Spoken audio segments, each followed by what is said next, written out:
Hello Avani, यहाँ एक बहुत बड़ी गड़बड़ हो गई है। तो हमेशा बड़ी या बहुत बड़ी प्रॉब्लम ही क्रिएट करते हो। हाँ बोलो, अब क्या हुआ? वो मैं एक्चुअली डैडी जी के साथ एक एंटीक शॉप में आया था, तो यहाँ एक मूर्ति गिर गई और अब ये लोग पैसे मांग रहे हैं। तो क्या हुआ? तो अब ये पैसे मांग रहे हैं 30 लाख रुपए। What? 30 lakhs? वो भी एक स्टैचू के लिए? हाँ, मुझे कुछ समझ में नहीं आ रहा है। Gautam, are you serious? तुम घर पर पड़े रहते हो पूरे दिन, मुफ्त की रोटियां तोड़ते हो, उससे भी तुम्हारा पेट नहीं भरता कि तुम अब नई नई प्रॉब्लम्स क्रिएट कर रहे हो मेरे लिए। तुम बताओ कहाँ से लेकर आऊंगी मैं 30 lakhs इतने शॉर्ट नोटिस पर? 30 लाख सुनते ही उसके पैरों तले जमीन खिसक गई थी। गौतम भी अवनी के गुस्से के आगे कुछ नहीं कह पाया। You know what? तुम्हें रोज रोज प्रॉब्लम्स क्रिएट करने की आदत हो गई है। But I am really sorry, इस बार मैं तुम्हारी कोई मदद नहीं करूंगी। ये प्रॉब्लम तुमने खुद क्रिएट किया, अब इसे सॉल्व भी तुम खुद करो। लेकिन अवनी, आज गौतम और अवनी की शादी को 3 साल हो चुके थे, लेकिन गौतम आज भी अवनी के घर एक घर जमाई बनकर ही रहता था, जहां उसकी हैसियत एक नौकर जितनी ही थी।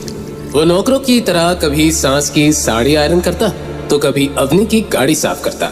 घर की रसोई से लेकर घर की सफाई तक का सारा बोझ उसी के सर पर था। वहीं अवनी कभी कभी अपने पति की ये हालत देखकर बहुत झल्ला जाती थी, क्योंकि घर का पूरा फाइनेंशियल बोझ सिर्फ उसी के सर पर था।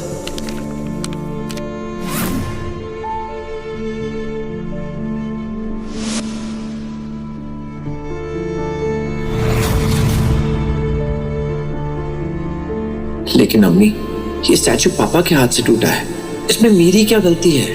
मुझे समझाने का मौका तो दिया होता, बिना मेरी बात सुने फोन काट दिया तुमने।